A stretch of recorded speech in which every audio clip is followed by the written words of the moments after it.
Hey, good morning, everyone. We're ready to kick off the webinar here at the Commission. First off, I just want to let you know that you should have received a prompt that we are recording the meeting. So I wanted to let everyone know that we are in fact recording this, so it's available on the Commission's website. This is Erin Lynham. I'm a policy specialist here at SRBC. I'm pleased to introduce our third grant that we'll be offering in the coming year. It's called the Stream and Watershed Enhancement Grant. It's a mini grant as compared to some of our larger grants that we do run here. Hopefully this is a happy presentation, giving away money to groups that will do good things with it. So a little bit of background, as Andy mentioned, the Susquehanna River Basin Compact, which directs the administration of our agency, requires us to plan for the intermediate and long-range development and use of the water resources of the basin through what's called the Comprehensive Plan. In italics, you'll see a snippet from our 2021 updated Comprehensive Plan that I think encapsulates sort of the philosophy behind this mini grant program. And that's through collaborative partnerships and coordinated action, as well as use of the best science. Water resources in the basin will be managed effectively to meet existing and emerging challenges in the face of changes to the landscape and climate extremes. Okay, within the comprehensive plan, we have what are called 4 priority management areas: water supply, water quality, flooding and drought, and watershed management. As you look at the screen, you can see I've circled in red a few of the priority management area objectives that were outlined in the recent update to meet the goals for each area. And these items circled in red serve as some of the backbone of the things we'll be looking for in the grant this year. Things like projects that would improve local water resources planning, enhance recreational opportunities, enhance local flood risk assessment, planning, promoting land use practices for improving the waters that drain to the Chesapeake Bay, improve resiliency of the hydrologic landscape, things like that.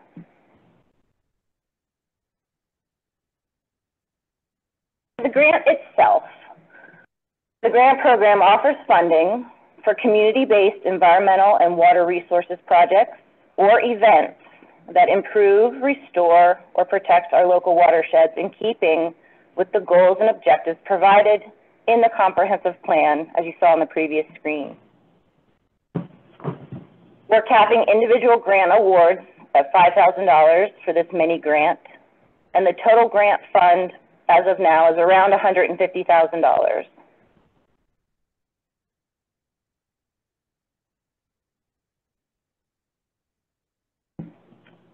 Project eligibility. 2 main criteria. Eligible projects will propose reasonable activities and outcomes focused on efforts to improve, restore, or protect watersheds within the basin. 2, eligible projects may also propose support, operational or financial, for watershed, volunteer, membership, or outreach events in the basin. 4 types of eligible applicants include watershed groups, educational programs or school districts, nonprofit 501c3 or equivalent, or municipal governments.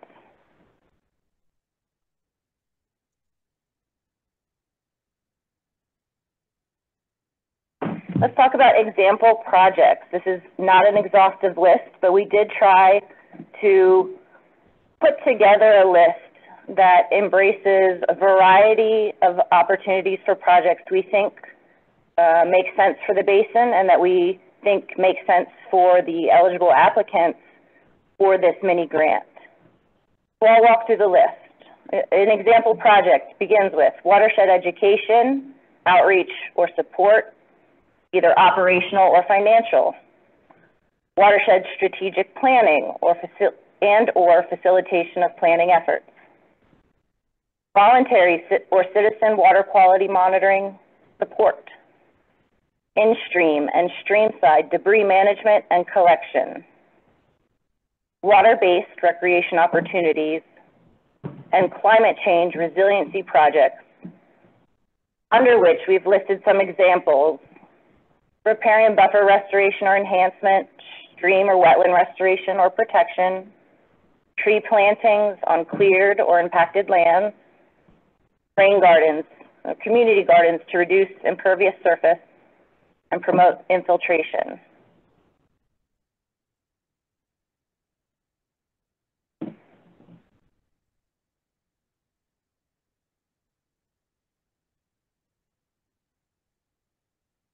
About the grant award fund itself. The first thing is that when the awards are issued and contracts are entered into, the award may be used for costs incurred between the date we launched the grant itself, September 6th of this year, all the way through December 31st of next year, 2024. Eligible costs are twofold: direct project implementation costs and select indirect costs, as you can see on the left side of the screen.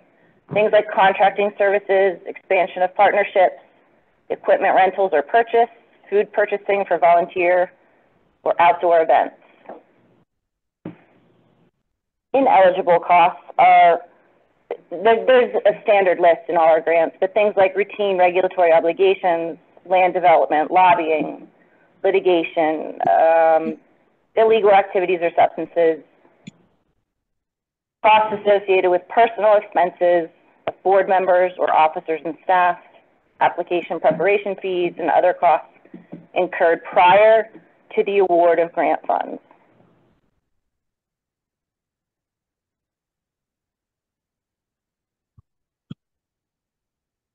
Once we have our applications in-house, we have a general set of criteria for selecting or prioritizing applications in case we get more applications than we have money to fund projects.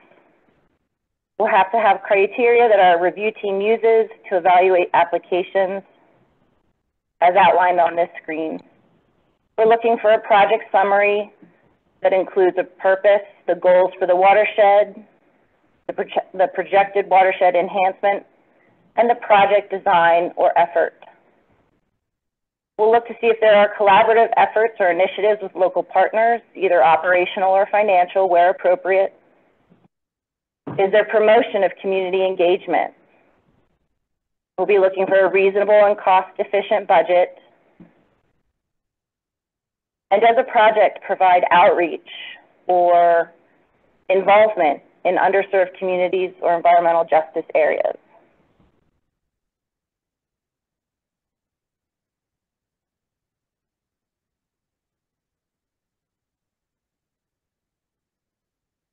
So important information, really this is just how to navigate our website if you haven't already been able to do that. This is our home page.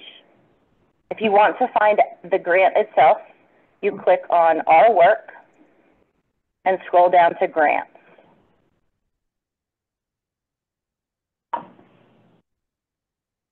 From there, you'll be on the Commission Grant Programs page. The Stream and Watershed Enhancement Grant Program is the second grant listed, circled in blue. You click on that. It'll take you to the grants portal and web page itself. There you'll find important details, the date the grant opened, the date that it closes, which is November 30th of this year, so there's still plenty of time to apply. You'll see on the right side panel, there are grant guidelines. There's a coordinate search and map that you can use, and that will become important in the application software itself. There's an application user guide that will be very useful because this is a grant management software program that is new to SRBC and maybe new to some of you. We have a user guide for that. And then there's your standard questions may be directed to me, or to grants@srbc.gov. And the application link itself is on this page.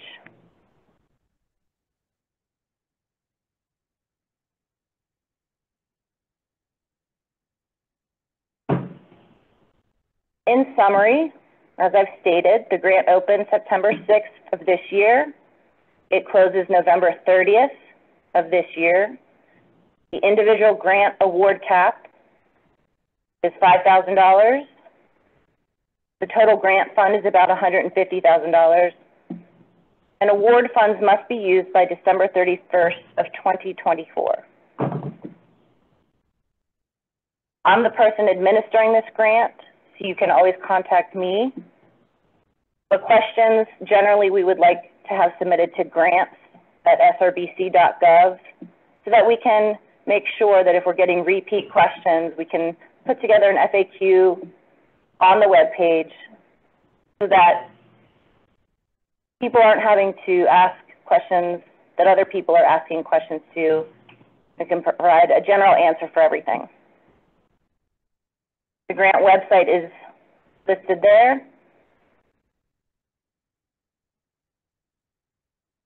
And at this time, I'll pause if there are any direct questions about the mini grant itself before I turn it over to Marcia for the application demonstration. Questions can be submitted in chat as well. Yeah, you can use the chat function if that's easier. So we have a question. Should a grant application propose a specific project or activities in multiple projects in the same watershed? Can you read the question again? So should a grant application propose a specific project? Yeah.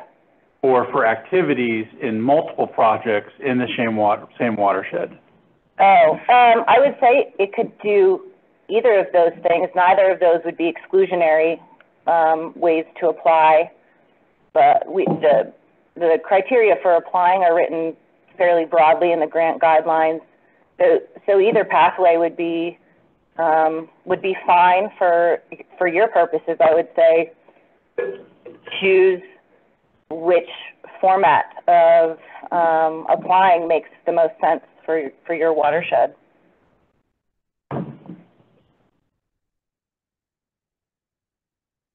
All right. Did you say that project activities could start before the grants are awarded, 9/6/23?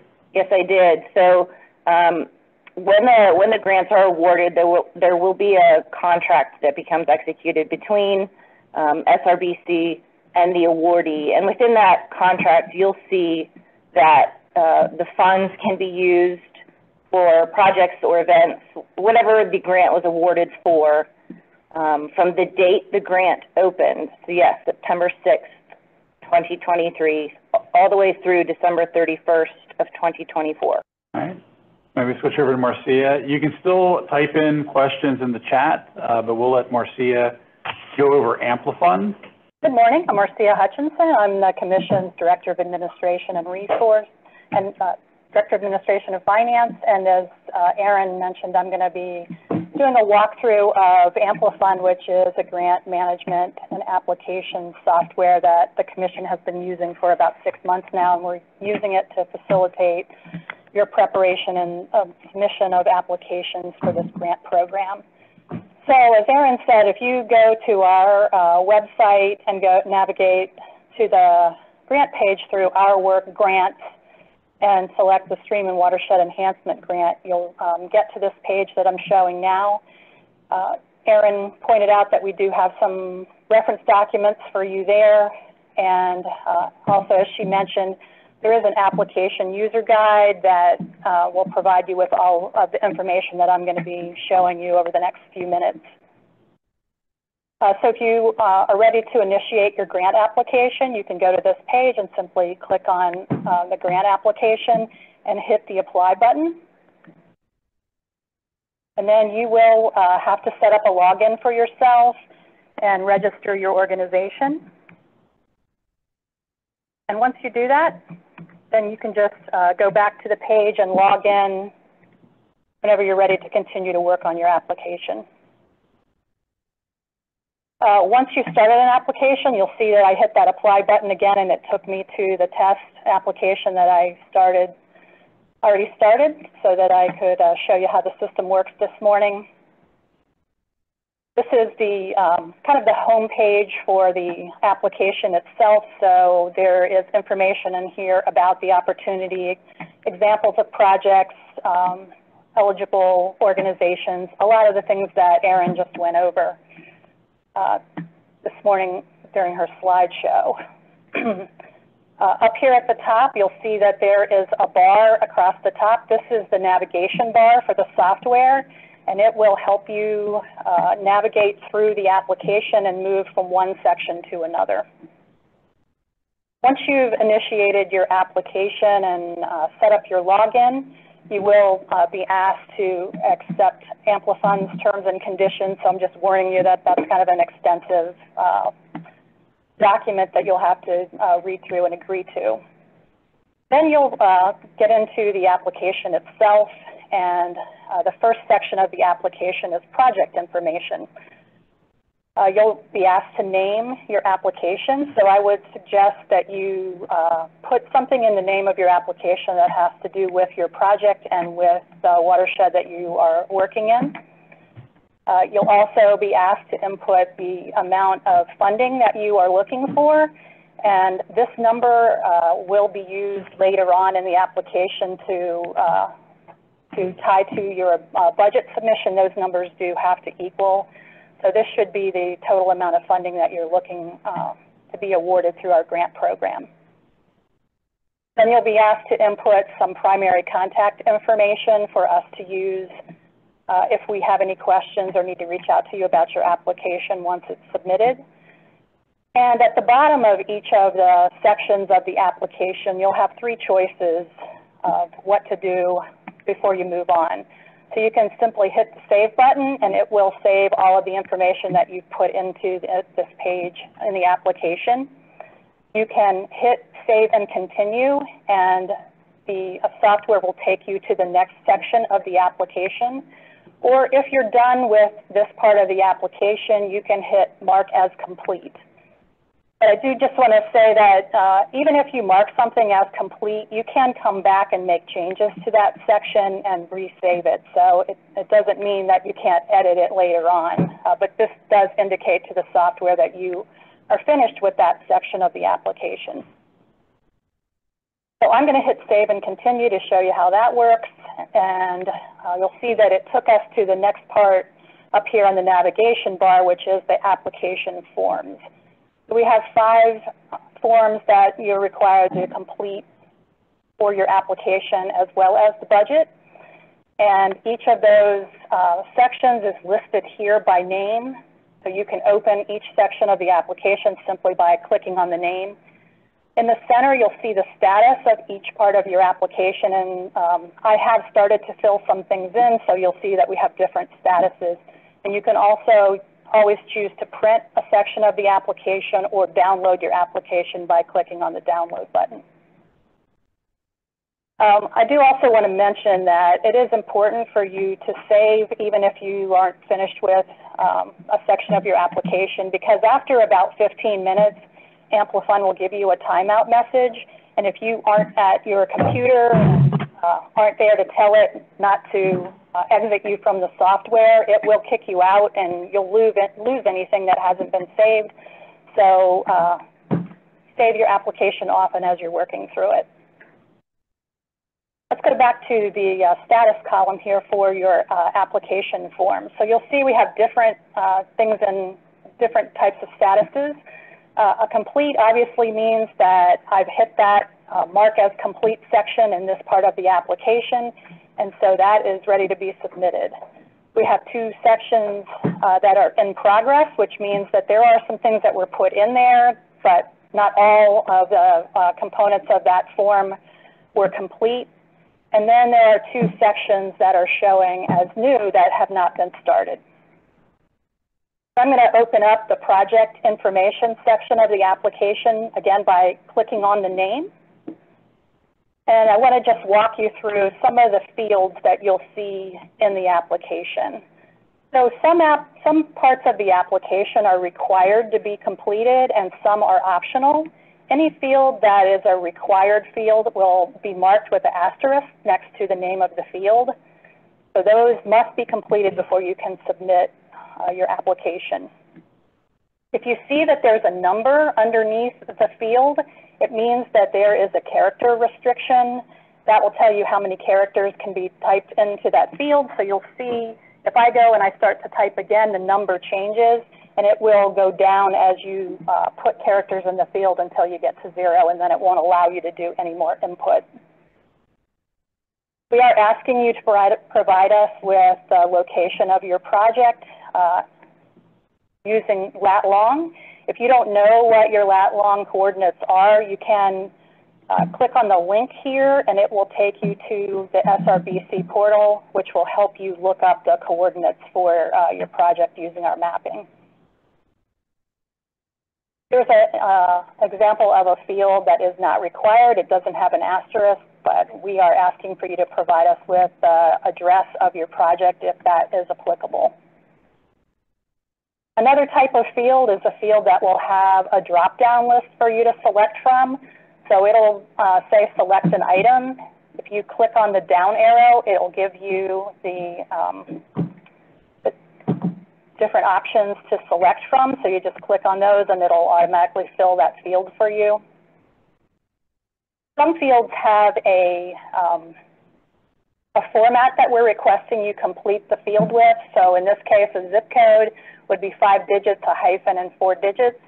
You're not required to provide the 4-digit extension to the zip code, but if you do have it, we would request that you include that as well. Another type of field in the application is a date field. So you can fill this in one of 2 ways, simply by clicking on the calendar next to it and then scrolling through and finding the date, your anticipated start date for your project, and clicking on the date. Or you can just simply type into the field and it'll accept a date by typing into it. I mentioned that fields that have an asterisk are required. So because I've been in and out of this application, there is an indication in here that I tried to save it without something being completed. So if you get that error message when you're ready to submit your application, this red type will be beside fields that are required to be completed, which are still incomplete, and that might help you find places that you need to go back and fill in. Again, here's another example of a drop-down list that's been provided. So for your type of project, these are the types that Aaron already specified. So you can just select from there. Another type of field that's in the application is a text field. So we are asking for you to provide a summary of the proposed project, including its purpose, goals for the watershed, projected watershed improvement, and project design or effort. You simply click in the text box that's provided here and start to type on your keyboard. There are some formatting options that are here to assist you if you wanted to use those that are typical of the ones that you would use in Microsoft Word. And then some fields will have a question or a statement that you need to indicate agreement to by clicking yes, and you'll see you'll get a little checkbox there. So those are all the type of fields that are in the application, and we also are allowing you to upload some supporting documentation if there are things that you want to share to support your application that aren't don't easily fit into the specific statements and questions that we have in the application. Just hit the choose file button and it'll bring you up to your computer so that you can select a file to upload.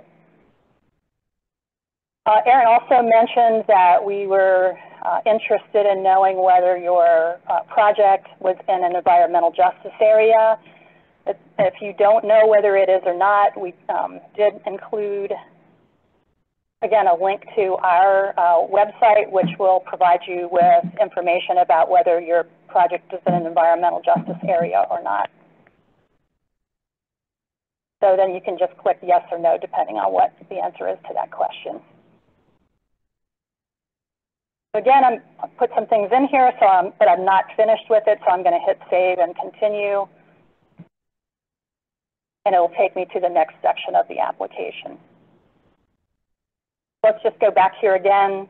If you hit your navigation bar up here, you're not ready to talk about project partners, but you want to go back to something else, they'll give you a list of all of the forms in the application so you can choose which one you want to go back to and work on. So let's look at project partners. We are asking if you have project partners involved in your project, and if so, how many do you have? So if you have one project partner and you select one, then you'll see you'll get some other fields that we want you to fill in, which provide us with information about who your partner is and what the role of that partner is in the project that you are requesting funding for. I'm not going to put any in right now, so I'll just go back to and change this. But you can add up to 3 partners to your application. And finally, let's look at the budget for your application. Here at the top, you'll see that there's a little box that says line items. If you uncheck that, it'll take the detail out of your budget. So I just wanted to point that out, that you may have put things in that you don't see. There's a little checkbox there to turn the detail on and off. We've pre-populated the budget section of the application with some suggested expense categories. So you can choose to use the ones that we've already pre-populated, or you can simply click on the plus sign next to create a new category, and you can add whatever type of expense category you want to your budget. I mentioned earlier when we were on the project information section of the application that we were asking for the funding amount that you were requesting. So I had mentioned that your detailed budget in this part of the application needs to match the total funding that was requested.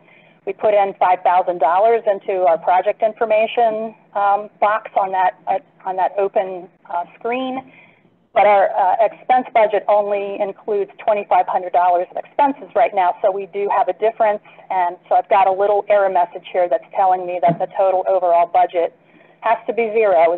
So when we get a 0 here, we'll know that we've got our budget completely allocated. So again, you can create your own category, or you can simply click on the plus sign next to one that's been provided and give us some detail on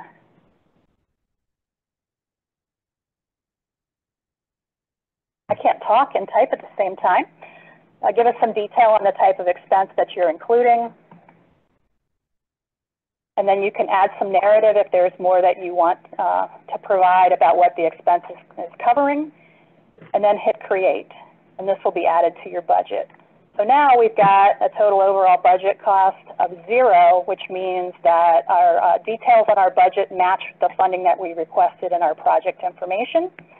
And so now this mark as complete button was live. I don't know if you noticed before, it was grayed out when we didn't have 0 here. Now it's live, so I can say I've finished with my budget, and I can go ahead and mark that as complete. Now if we go back to our listing, just wanted to cover one more section of the forms. We have some application attestations in here. These are a series of statements that you should read, and then an acknowledgement of your agreement with them. Click yes to each of them. And in submitting your application, you are representing that the person submitting is authorized to do so on behalf of the entity that's submitting the application. So now we are ready to submit our application, so I'm going to navigate to the Submit button. But you may remember that in one section of the application we did not complete everything, so if you are getting red errors here, it's because there's something that is missing, and the system will not allow you to submit your application until you've completed those. So we want to navigate back and try to figure out what we need to do. This says the project information hasn't been completed, so we'll go back to there. Go down and check. We have no red error messages. It looks like all the boxes are complete, so I'm going to mark that as complete now and go back to my submit button. I have forms that have fields that are not complete, so the easiest way again to find that is to go back to your application forms. Anything that is marked as complete is done. Anything that says in progress or that still says new, you'd need to go back and complete. And again, once all those are finished and you have marked them, each of them as complete, you can go back to the submit button and hit submit. At this point, just wanted to caution you that you should not hit that submit button until you are happy with everything that's in your application, everything's completed, and there's nothing that you want to go back and change, because once you hit that submit button, you will not be able to edit your application. Again, we do have that detailed list on the detailed user guide on our website, so I would again refer you to that if you need some assistance, or you can always submit a question to the grants email address, and we'll do what we can to help you with your application submission. And I'd be happy to take any questions that anybody has on anything that I covered or anything in general. So we got a question, says, when I click the download button, I get a zipped file that downloads, but when I extract that file, it doesn't open anything. And the follow-up, is there a PDF list of all the application questions? So we've had similar issues with that zip file, and talked to Amplifon, which is the software company, and they told us that there are issues with Windows 10, and so it's really on the user end, and it's not something that they can do something with. What I found when I was trying to troubleshoot the problem was that if I restarted my computer and then went back to the zip file, I was able to open it. So it's a little bit clunky, but if you do restart or shut down your computer, the next time you go back in, you should be able to open that file. It should be in your on your computer in your C drive under downloads. Okay. It looks like the Amplifon software template only allows one project location. Is that correct? So yes, that's correct. So, when I'm sure you're tying it to your prior question about can you have multiple projects in the same area, I'd say choose a primary project location, and then in your project details explain that you would be supporting events or activities throughout the watershed, and then provide your details in that area. How are you defining project partner?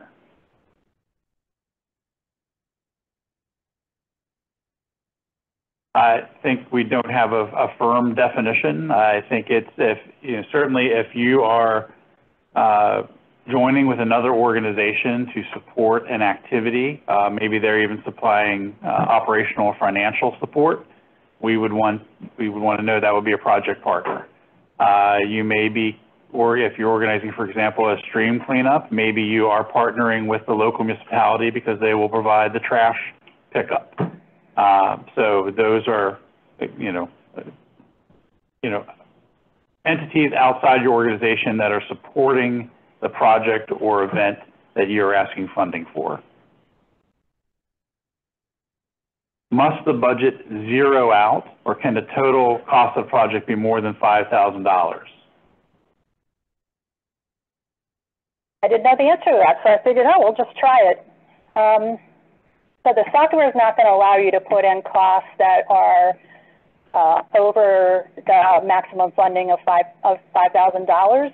If you do have other costs that you would like us to be aware of that are matching funds, I would suggest that you indicate that in one of the text narratives in your application, because we are very interested in that, and is something that we would be taking into account if we had too many projects to fund. We would be prioritizing projects that were bringing funding to the table. So make sure that you note that in your narrative. But yeah, so the budget function is just for the amount that you're asking for us, which is capped at 5,000. It would be beneficial that if you do have other funds you're putting into it, there are other things, the field where there's anything else you want to tell us about the project would be a place to put it, or if you have an overall budget, you could upload that because we do give the ability to provide upload. So we would be interested in that information, but the budget page is just for the grant budget in the Amplifund site.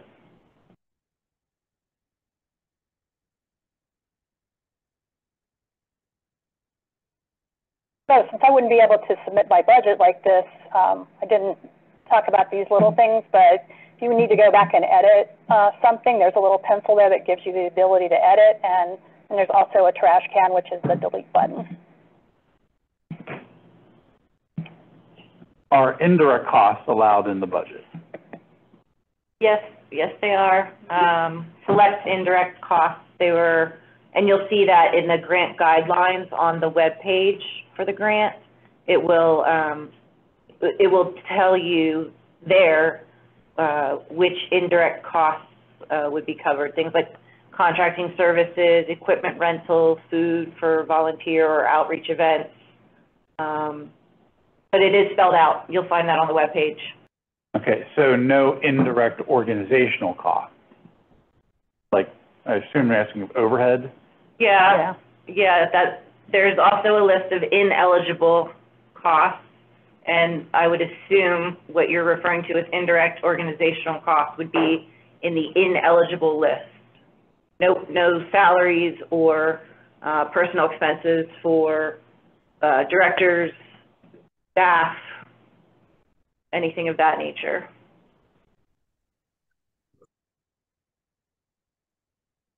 That's also spelled out in the grant guidelines. And we'll provide another minute in case someone wants to type in questions. Had some great ones so far. Anything you want to clarify? Also, will only one grant be awarded per organization? Yes, you can only put one application in. If you went in and tried to put a second one in, the system would not allow you to submit it. So, yeah, one award per organization.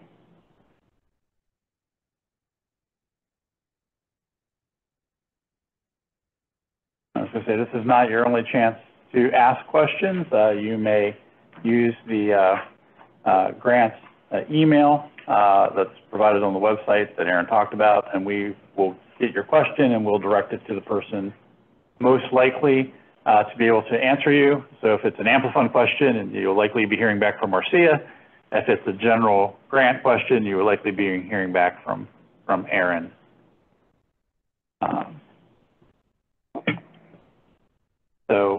With that, we thank everybody involved. This is Jason Euler. I've never introduced myself, General Counsel to the Commission, and unfortunately for Aaron, her supervisor.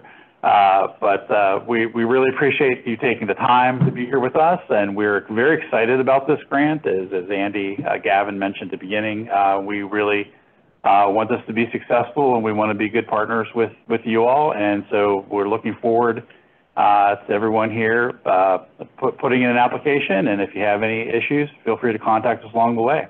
It's not meant to be a monolith, and as we said, we're trying out this grant software for the first time, so we know there'll be some bumps in the road, and we'll be understanding about that.